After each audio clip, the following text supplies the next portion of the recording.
नमस्कार मित्रांनो, मराठी माणूस प्रदीप. डोनाल्ड तात्या आपलं ट्रम्प काहीतरी बिघडले बहुतेक. म्हणजे काय आता काय होईल त्या इराण आणि अमेरिकेच्या युद्धामध्ये. ते इस्रायल वगैरे मध्ये येत होतं, पण ते थोडंसं आता साईडलाच झालेत. पण हे इराण आणि अमेरिका हे काय ऐकायला बाबा तयार नाही. काही दिवसांपूर्वी आपल्या महाराष्ट्रातले नेते असोत किंवा बाकी सगळे केंद्रातले नेते असोत, ते काय ते सोशल मीडियावरती लॉकडाऊन असल्या काही गोष्टी करणाऱ्यांवरती कडक कारवाई करत होते. असं काही होणार नाही, गॅसचा तुटवडा होणार नाही, काही होणार नाही, घाबरू नका, चिंता करू नका, बिंदास राहा, जसे पहिले राहत होता तसेच राहा, असं सांगणारं सरकार आता नक्की कुठे आहे? किंवा आता असं बोलणारे हे नेते आता नक्की कुठे आहेत? याच्यावरती थोडंसं आपल्याला बोलावं लागेल. एकदा डोनाल्ड त्या तिकडे धमक्या देते, 48 तास देतो, 1 दिवस देतो, पूर्णपणे पाषाण युगात घालवतो, पूर्णपणे इराणच संपवून टाकतो, बेचिराग करून टाकतो. इकडे इराण म्हणते तुला जे काय करायचं ते कर, आम्ही घाबरत नाही. या इराणमधला प्रत्येक जण आमच्या देशासाठी शहीद होऊ शकतो, त्यामुळे मी या धमक्यांना वगैरे घाबरत नाही. भारताची सध्याची परिस्थिती अशी आहे की कोणाची दुश्मनी घेऊ शकत नाही, त्यामुळे न्यूट्रल राहावं लागतं. कारण आपल्याला तिकडून येणारा गॅस, आपल्याला तिकडून येणारं क्रूड ऑइल किंवा तिकडचं जे काही त्या हॉर्मुसमधली सामुद्रधुनीमधलं जे काही व्यापार आहे, तो आपल्याला व्यवस्थित पद्धतीनं चालू ठेवायचं. त्यामुळे भारत या सगळ्या गोष्टींवरती शांतच आहे. युद्ध सोडवायला जायचं म्हटलं तर इकडं अमेरिका नाराज होईल, एखाद्या वेळेस इराण नाराज होईल, आणि असल्या गोष्टीपेक्षा आपलं तुम्ही तुमचं बघून घ्या, आम्ही आमचं इकडं आहोत. पण जर युद्ध झालं, जर या डोनाल्ड ट्रम्पने जर त्यांना पाषाण युगात खरंच घालवलं ना, तर ते पाषाण युगात जातील ते जातील, आपल्याला देखील पाषाण युगात जावं लागेल. आणि हीच खरी परिस्थिती आहे. कुठलाही मोठा तज्ज्ञ असू द्या, त्याने काहीही सांगू द्या की मी तुम्हाला म्हणजे जिओ पॉलिटिकलवाला असू द्या, त्याला बाहेरचं बरंच ज्ञान असू द्या, एक गोष्ट सरळ तर कळते, जर इराण संपला, मी म्हणतो अख्खा ती देशांमध्ये, कारण युद्ध म्हणजे नुसतं फक्त काही इराण पेटणार नाही आहे, आजूबाजूच्या बाकीच्या सगळ्यांनाही त्याच्या झाडा बसणार आहेत. इराण तर काय असं एका मिनिटात संपणार नाही की एक बॉम्ब टाकला आणि सगळा इराण पूर्ण बेचिराख होऊन गेलं. नाही, ते देखील युद्ध महिना 2 महिने चालेलच.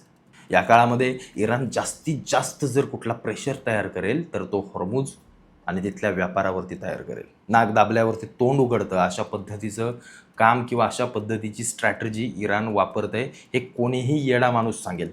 त्याच्यासाठी कुठलं जिओ पॉलिटिकल नॉलेज आणि मोठं ज्ञान आणि तत्त्वज्ञान सांगायची काही गरज नाही आहे. तिकडून आपल्याला सामान येतं आहे, तिकडून आपल्याला क्रूड ऑइल येतं आहे, गॅस येतो आहे, प्रत्येक गोष्ट आपल्याला तिथून येते, जी या इंधनावरची अवलंबून आहे. इंधन म्हणून उद्या जर यांच्यामध्ये डोनाल्ड ट्रम्पने जर भयानक मोठं युद्ध छेडलं, तर हे इराण नाक दाबायला जाणार. आणि नाक दाबलं की आपल्या नरेंद्र मोदींचं तोंड उघडणार, किंवा बाकीच्या सगळ्या ज्या देश किंवा जी सगळी लोकं या सामुद्रधुनीवरती अवलंबून आहेत, त्या सगळ्यांचं तोंड उघडणार. आणि तोंड उघडल्यानंतर मग हे सगळे डोनाल्ड ट्रम्पकडे जाणार हातापाया पडायला, किंवा इराणकडे जाणार हातापाया पडायला. पण या सगळ्या मोठ्या संघर्षाला 2-3 महिने तरी जातील. एका दिवसात तर काय होणार नाही. एक साधं सरळ उदाहरण आपल्याला समजते किंवा दिसतंय समोर. मग आपले नेते जे सांगत होते ना, की असं काही होणार नाही, गॅस संपणार नाही, लॉकडाऊन होणार नाही, आम्ही त्या सोशल मीडियातल्या लोकांवरती कारवाई करू. का रे, बिळातनं बाहेर या जरा. उद्या जर अशी परिस्थिती आली तर गॅस काय तुम्ही काय मंत्रालयात बनवणार आहात का? LPG कुठून आणणार आहात तुम्ही? उद्या त्या LPGवरती इंडस्ट्रियल एरिया सगळा अवलंबून आहे, तिथल्या लोकांच्या नोकऱ्या जातील, तिथल्या लोकांवरती परिणाम होतील, तेव्हा तुम्ही काय नक्की करणार आहात? एक गोष्ट लक्षात घ्या, हे काय आपल्या हातात कोणाच्या नाही आहे भारतातल्या, की तिकडे युद्ध करायचं की नाही करायचं. ते डोनाल्ड तात्या सायको आहे, ते काही करतील उद्या. उद्या समजा त्याने टाकला एखादा बॉम्ब, किंवा झालंच, मी म्हणतो युद्ध झालं, जर तरच्या गोष्टी आहेत, पण त्या आपण सांगू तर शकत नाही. जर बेचिराख होण्याचं युद्ध जर निर्माण झालं, अशी परिस्थिती निर्माण झाली, त्यावेळेला हे इराणवाले सामुद्रधुनीवरती येऊन बसतील, तिथला व्यापार पूर्णपणे ठप्प करतील. मग भारत आणि बिरत काय बघितलं जाणार नाही.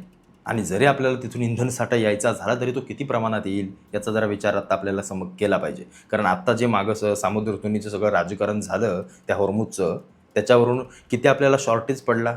तेव्हा ते इतकं मोठं भयंकर युद्धही चालू नव्हतं, तरी आपल्याला शॉर्टेज पडलाच ना. आताही आहे, दाखवलं जात नाही, आताही आहे. मग जर उद्या अशी कुठली परिस्थिती आली तर आपण करणार काय आहोत? परत चुली पेटवायच्या? गॅस नाही मिळालं तर आपण खायचं काय? इंधन नाही मिळालं तर गाड्या कशा चालणार? बघ, म्हणजे गाड्याच नुसत्या चालत नाहीत ना इंधनावरती, असंख्य गोष्टी.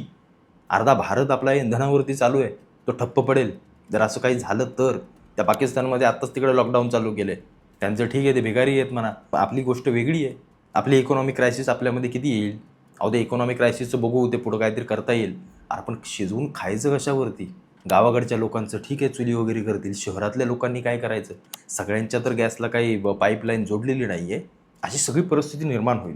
पण याचा अर्थ कुठेतरी आपण रस्त्यावरती जाऊन धिंगाणा करणं, पेट्रोलसाठी नको तसं लाईन लावणं, या सगळ्या गोष्टी करणं हे योग्य नाही आहे. हे योग्य नाही आहे.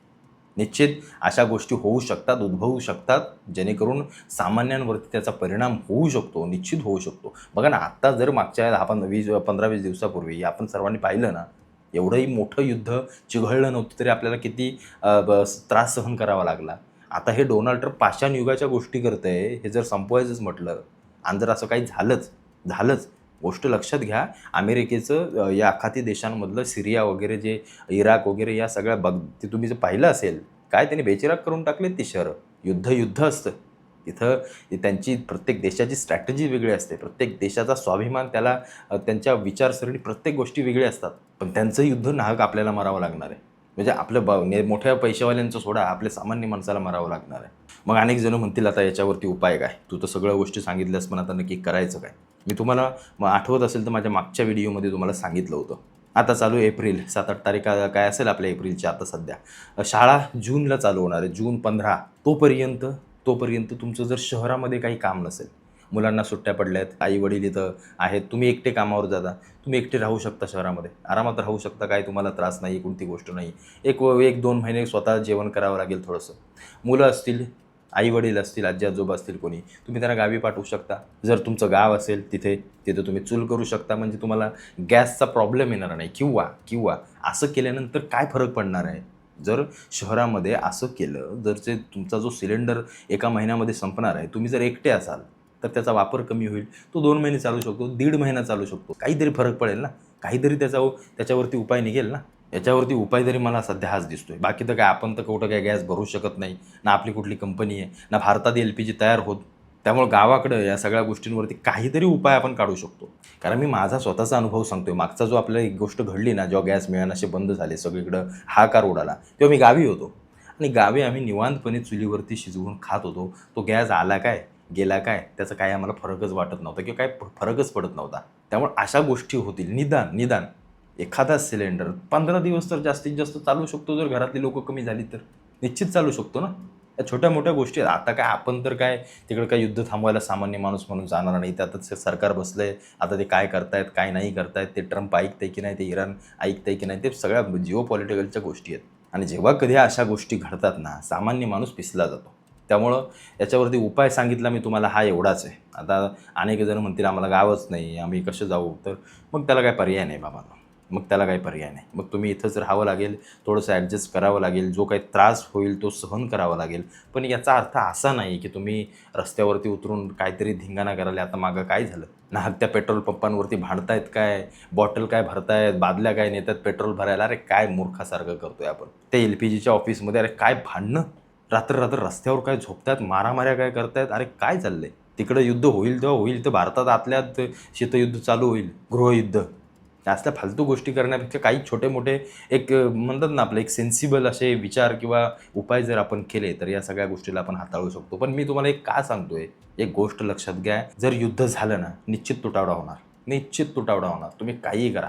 नरेंद्र मोदी कितीही मोठे विश्वगुरू असले ना, तरी या सगळ्या गोष्टी हँडल करताना त्यांचे देखील नाकेनऊ येणार आहेत. त्याच्यामुळे 15 जूनपर्यंत वेळ आहे. थोडंसं जर तुम्हाला काही हँडल करता येत असेल, थोडासा शहरांवरचा भार थोडासा कमी झाला, तर निश्चित कुठे ना कुठेतरी एक आपण नागरिक म्हणून, कारण तुम्ही नुसते एकटे गावाला नाही आहात. प्रत्येक शहरामधली 50% लोकसंख्या ही गावाकडूनच शहरात आलेली आहे. त्यातली मी म्हणतो 10 ते 15% जरी कमी झाली ना, आणि तिकडे गावाकडे जाऊन त्यांनी सरपण वगैरे या सगळ्या गोष्टींवरती ते अवलंबून राहिले, कोळशावरती अवलंबून राहिले, कारण गावाकडे या सगळ्या गोष्टी सहज मिळतील. तर कुठे ना कुठेतरी निश्चित याचा प्रभाव LPG गॅस आणि या सगळ्या कंपन्यांवरती थोडासा पडेल. त्यांची थोडीशी जी काही पुरवठा करण्याची एक गती आहे, ती थोडीशी त्यांना देखील मॅनेज करता येईल. या सगळ्या गोष्टी होऊ शकतात. बाकी तुम्हाला जर काय उपाय आठवत असेल किंवा वाटत असेल, तर तुम्ही अवश्य मला कमेंटमध्ये सांगा. तो उपाय लोकांपर्यंत पोहोचेल, निश्चित पोहोचेल. आणि या सिच्युएशनमध्ये नक्की काय करायचं आहे याचा देखील आपण सर्वांनी विचार एकमताने केला पाहिजे. कुठेतरी उगाच WhatsAppवरचे मेसेज ऐकून, इकडून तिकडून मेसेज ऐकून काहीतरी फालतूगिरी करण्यात अर्थ नाही आहे. जोपर्यंत सरकार एखादं ऑफिशियल स्टेटमेंट देत नाही, तोपर्यंत आपण कोणत्याही फालतू चुकीच्या गोष्टी आणि धिंगाणा हंगामा रस्त्यावरती करण्यात खरंच काही अर्थ नाही आहे.